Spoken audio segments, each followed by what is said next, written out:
In problem 5, we're going to kind of put it all together. In order to graph an absolute value equation, we remember the shape of the absolute value is a V, and the vertex of that V is going to come from the two constants inside and outside of the absolute value. Now, since the constant inside of the absolute value is -1, the x-coordinate of the vertex is going to be the opposite of that, +1. Remember, the x-coordinate is what makes everything inside of the absolute value equal to 0. So if x equals 1, 1 minus 1 is 0.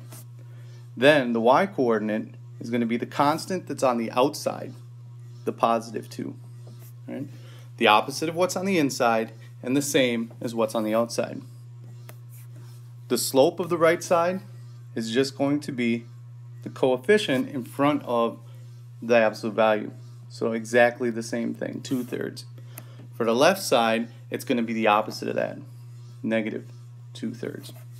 So let's take all this information and put it onto the graph. First, the vertex is at 1, +2. So we put a little dot right there. Then the slope of the right side is 2/3. So we go up 2 and over 3. And that's how we'll get the slope of this side. For the left side, it's going to be -2/3, which means going up 2 and back 3. And that'll give us the slope of the right side. Now we have both halves and the vertex of our graph, so that one's done. Alright, so let's do it one more time.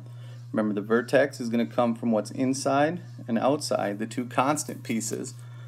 The x-coordinate is going to be the opposite of what's on the inside, so -2. And the y-coordinate is the same as what's on the outside, -1.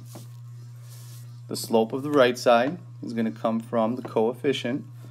So on the right side it'll be -3, and on the left side it'll be the opposite of that, +3.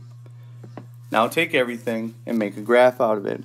The vertex is at -2, -1, so plot that point, -2, -1. Since the slope of the right side is -3, that's the same as -3 over 1. So we'll go down 3 and to the right 1, and that will be the right side of our absolute value. For the left side, that's going to have a slope of +3, so we'll go down 3 and back 1, and that'll give us the other half of our absolute value graph.